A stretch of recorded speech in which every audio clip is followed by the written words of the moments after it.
please. I have several on Ukraine, and this is in reference to Assistant Secretary Nuland's trip.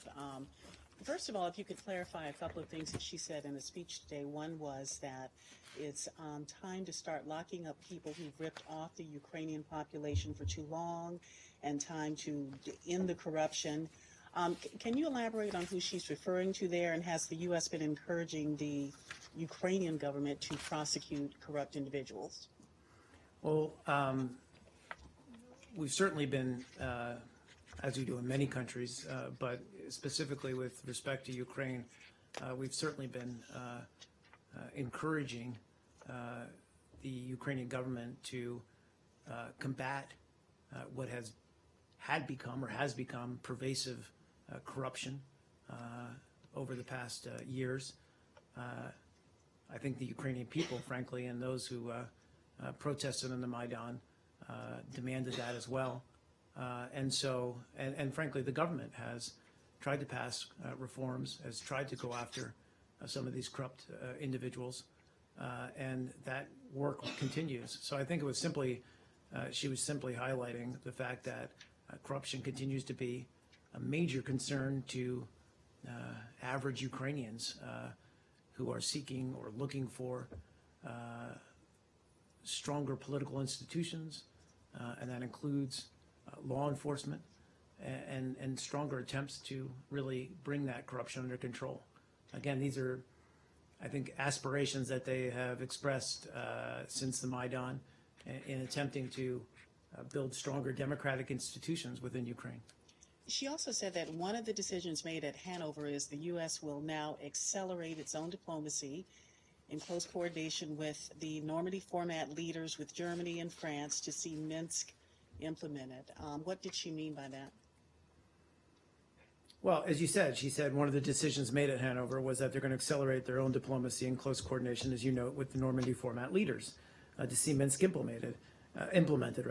And this means restoring security, and fundamentally, or one of the fundamental parts of that is OSCE access across the Donbass, the return of hostages, preparations for Ukrainian elections in Donbass that meet international standards and that are in accord with the Ukrainian constitution.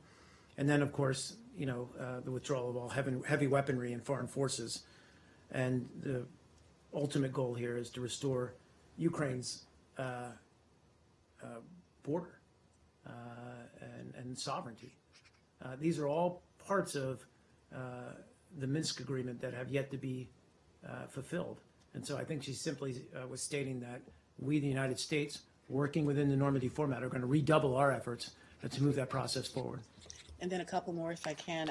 First of all, regarding the elections in Donbass, is the U.S. pushing for the elections to be held by July? Fair question. I don't have a specific time frame or date. I'm sure she spoke to this. I think that our major concern here is that they be held within, or that they meet rather international standards and are in accord with the Ukrainian constitution. If they can be held by July, as long as they meet those requirements, then I think we would welcome that. But those are the fundamental, I think, things we're looking to see. Okay, and then last one, yep. Concerning Minsk, is the U.S. insisting on a sequence in which Russia has to first meet its obligations and then Ukraine, secondly, Ukraine would then have to do its part? No, I mean, look, all along we've said that both sides need to fulfill the commitments that they made under Minsk. We have seen, and we've talked about the fact that Ukraine has made some serious steps and serious progress on meeting its own commitments with regard to Minsk. We've yet to see the separatists, the Russian-backed separatists, take those same steps. And again, some of the things I just outlined, which are continued violations of the ceasefire along the ceasefire line. Frankly, the presence of Russian troops still in eastern Ukraine. Again, these are all things that need to be addressed by the separatists and by Russia in order to fulfill their Minsk commitments. So I don't know if I wouldn't say necessarily we're looking for a tit-for-tat kind of exchange here. I think we're looking for progress on both sides. We have seen the Ukrainian government make progress. we've not seen that same level of progress by the separatists and by Russia. I go to Iran.